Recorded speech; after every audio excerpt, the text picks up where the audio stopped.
Uma tentativa de afogamento frustrado, espancamento e ameaças de morte são resultados de um litígio que envolve dois vizinhos de porta no bairro Calauenda, município do Kazenga. Isto é aqui mesmo na capital do país. Veja que no cenário de todo este ambiente de violência está uma senhora que se apresenta como sendo a vítima. Falo-vos de Lourdes Félix. Esta disse à nossa equipa de reportagem que teve mesmo de abandonar a sua casa porque no bairro está a ser acusada de feiticeira. Veja a reportagem.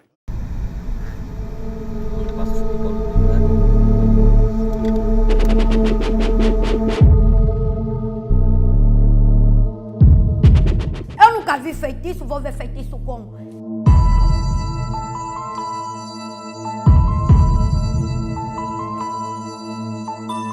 Lourdes Antônio tem 47 anos.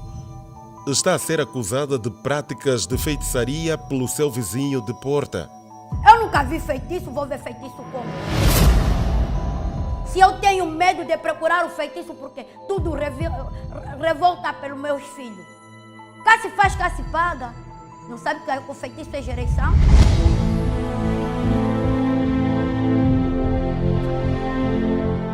A fúria levou o presumível agressor a partir para a violência. Começaram só a me torturar. Outro pega, sim. O irmão pegou, bate. A mulher pega, bate. A irmã pega, bate. E me empurraram, caí. Assim que eu caí, quando eu levantei, a irmã pega outro braço, a mulher pega outro braço, o marido pega, o cunhado pega a cabeça. Tira o feitiço que você meteu na cabeça.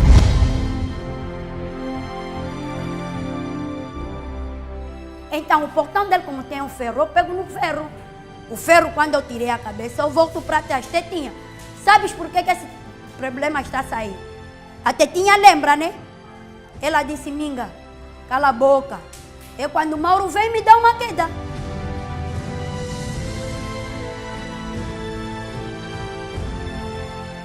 Segundo a cidadã, os maus tratos não ficaram por aí. Assim que caio, eu a levanto. A Tetinha pega nesta mão, o outro pegou nessa mão, o cunhado pega nesta mão. Me meteram no tanque da roupa. Tira o feitiço que está no tanque da roupa. Eu disse, meu irmão, está complicado. Mas havia água dentro do... Tinha roupa, tinha água. Meu irmão, está complicado, porque neste momento eu tenho que procurar para os meus filhos. Sou pai, sou mãe dos meus filhos. E conhecem a situação do esposo que eu vivo com ele. Bairro Calauenda, município de Viana. Aqui, a acusada é conhecida pela vizinhança por bruxa. Até as crianças dele, inclusive o que eu vim aqui, a irritação é que olha ginguenga, olha ginguenga, olha ginguenga, olha ginguenga. O que é que significa ginguenga? Ela vende ginguenga, está bem raro, olha ginguenga, olha ginguenga. De quem diz que está a te irritar. Na mesma rua, tentamos ouvir a versão do Sr. Mauro. Apercebemos-nos que o mesmo não está em casa, mas ainda assim ouvimos a sua mãe. A vizinha que veio que anda a disparatar aqui, não sei como é. Também não posso dizer nada porque não sei, pai. Ela diz que ele tem acusado de feiticeira, é verdade? Feiticeira quem é? É que agitou feiticeira. Assim parece troca de palavras aqui começaram, mas não sei dizer, meu filho.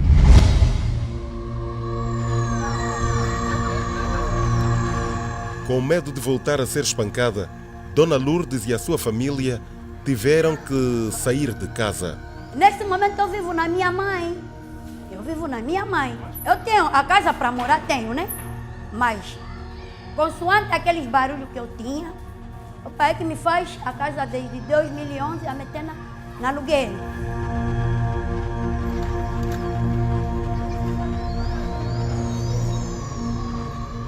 Lourdes Antônio diz que o caso já é do conhecimento da polícia.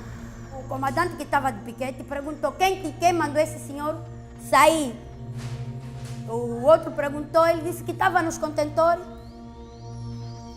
Eu estava no contentor, mas me meteram num carro e eu saí.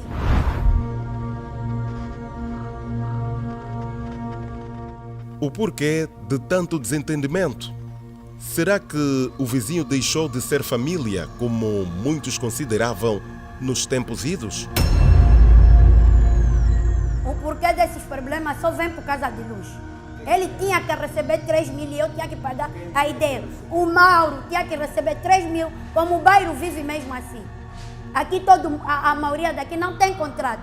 E eu me pergunto, eu que tenho um contrato, como é que ele me corta e me faz vida cara? São mais de 3 cabos elétricos perdidos. Para o seu entendimento, sempre que o Sr. Mauro corta a energia da sua vizinha, leva consigo os cabos. A primeira vez levou o cabo. A segunda vez também levou o cabo. A quarta vez também meu marido é quem compra o cabo. A quinta também meu marido é quem compra o cabo. Eu nunca comprei cabo. Só todo o tempo ele só leva o cabo.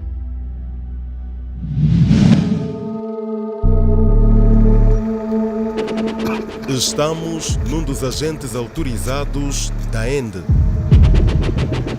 É aqui onde trabalha o Sr. Mauro. Fomos informados pelas funcionárias que o mesmo está a participar de uma atividade fora da empresa. Os nossos colegas fazem a vídeo, tá vendo? Levam isso no campo, dão cada cliente a vídeo. Senhora, estamos atrás desse extrato de dívida, até dia X a senhora tem que vir pagar. Concordas com isso? Concordo. Já que a senhora não concordar, o dia que ele deu determinado, ela não foi pagar, nós tiramos o cabo e trouxemos aqui na nossa empresa. E quando ela pagar, devolvemos o cabo da senhora, que é uma ligação. É assim que nós fizemos.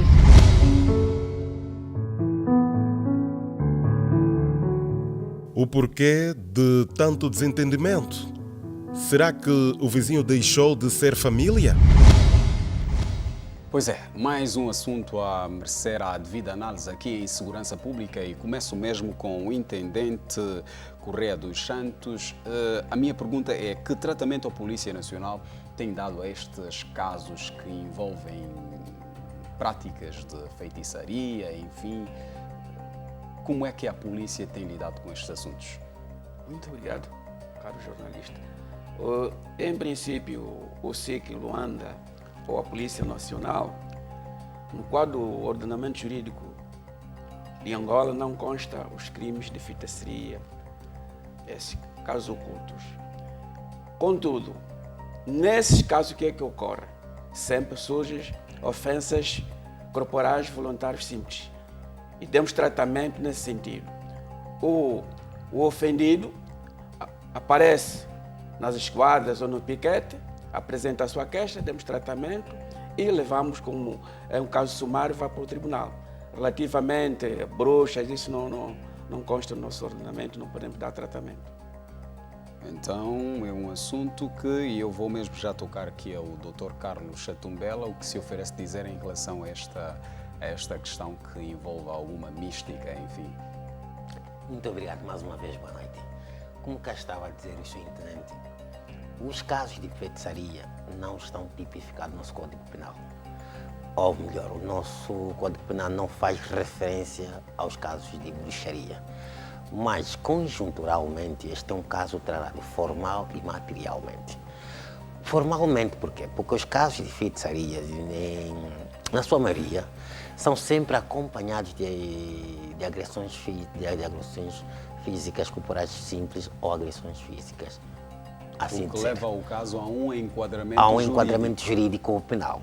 E materialmente, porque temos aqui acompanhado que as nossas autoridades tradicionais têm tratado da situação de bruxaria e feitiçaria.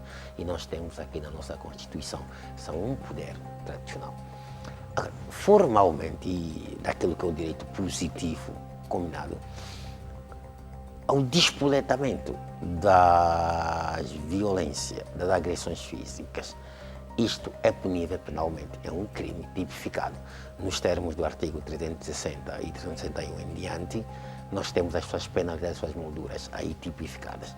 E depois, há que ressaltar que neste caso particular não temos só as ofensas corporais voluntárias ou simples, mas também temos a situação do ressarcimento de danos, porque a senhora, ao abandonar o seu bairro, a sua casa onde ele vivia, vai para uma outra casa. Isso criou danos, circunstâncias inevitáveis nesta altura. Mas é preciso que A acusada se dirige às instituições, como foi dito, como um crime particular e depende do consentimento do ofendido para que as autoridades tenham o seu prosseguimento. Nestes termos, o que é que acontece? A acusada dirige-se às autoridades e dá queixa e o infrator, ou então o violador dos direitos da ofensa, é chamado à razão para ressarcir não só os danos e conhecer a sua penalidade nos termos da lei. É neste sentido que a situação é resolvida nestes termos. Muito obrigado. Dr. Pedro de Castro Maria, enquanto cientista social, o que diz a sociologia em relação a práticas místicas? Ok, obrigado. É um fenómeno social, como qualquer outro, e diferentemente do que algumas pessoas pensam, o feitiço existe de facto. Como é que ele existe? Não é que eu queira navegar no domínio das crenças, mas existe enquanto uma realidade. E mas dizia um sociólogo... Ao afirmar isto, doutor, nós estaríamos aqui a abrir um caminho para um debate que não se esgota mais. Eu já me explico.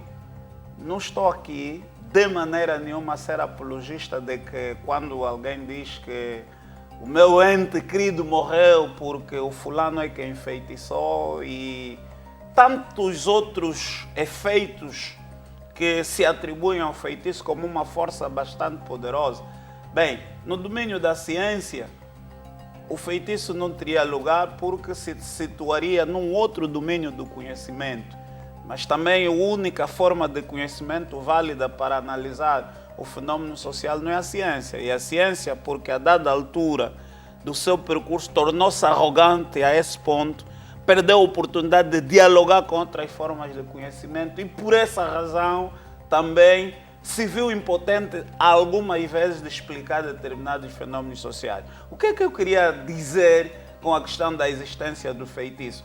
Na verdade, o que eu pretendo dizer é que as consequências do feitiço estão aí e este é mais um caso.